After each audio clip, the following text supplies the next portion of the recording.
अरे बाबा, या ठिकाणी डॉक्टर बाबासाहेबांना आंदोलन केलं म्हणून देव झाले बाबा.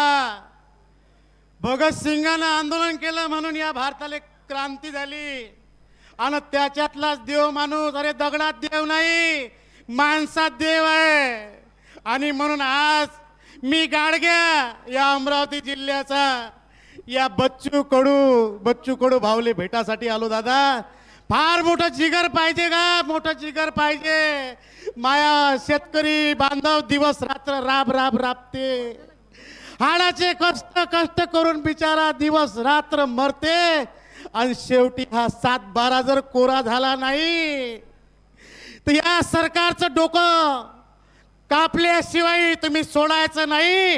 हा सर्वांनी निर्धार करा. बच्चू भाऊ आगे बढ़ो, हम तुम्हारे.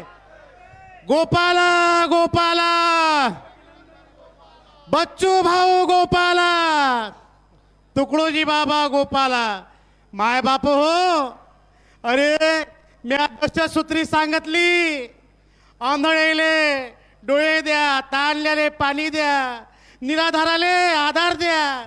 या आमच्या बच्चू भाऊनं काय केलं? थेस करून राहिली ना बापा. का दिव्यांगाईले त्याचा पैसा भेटला पाहिजे. ज्याला पाय नाही, हात नाही, कान नाही, ते भेटला पाहिजे. अरे दशसूत्री हा गाडगे बाबाचा पट्टा आहे अमरावती जिल्ह्याचा. हे सर्व सरकारने लक्षात ठेवा. सरकारने आता तरी तुमचे डोके ठिकाणावर ठेवा बाबा. हा आमचा वाघ गुरगुरला ना तर या महाराष्ट्रालेच काय भारताले शांत बसू देणार नाही. लक्षात ठेवा. आणि म्हणून या गाडग्याची एक हाक आहे. हा शेतकरी बांधव ज्या ज्या भागात असेल, ज्या ज्या गावात आहे, तुम्ही एकत्र झाल्याशिवाय आणि तुम्ही एक, कारण तुकडोजी बाबा म्हणतात, हत्ती सावरी गवती दोर, मुंग्या ही करती सरपास जर जर, व्याघ्र सिंहासी फाडती, रान कुत्रे संघटुनिया. आपली संघटना प्रबळ जर असेल तर हे सरकार काही करू शकत नाही आणि आपला विजय होईल. भारत माता की. बच्चू भाऊला पाठिंबा देण्यासाठी मी गाडगे या ठिकाणी आलेलो आहे. बच्चू भाऊला माझा पूर्णपणे पाठिंबा आहे.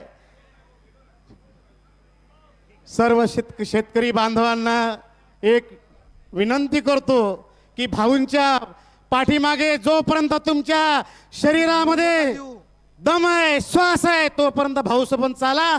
तुमचा विजय झाल्याशिवाय राहणार नाही. गोपाला गोपाला देवकी नंदन गोपाला. अरे तिथून भैया येऊ नको देऊ.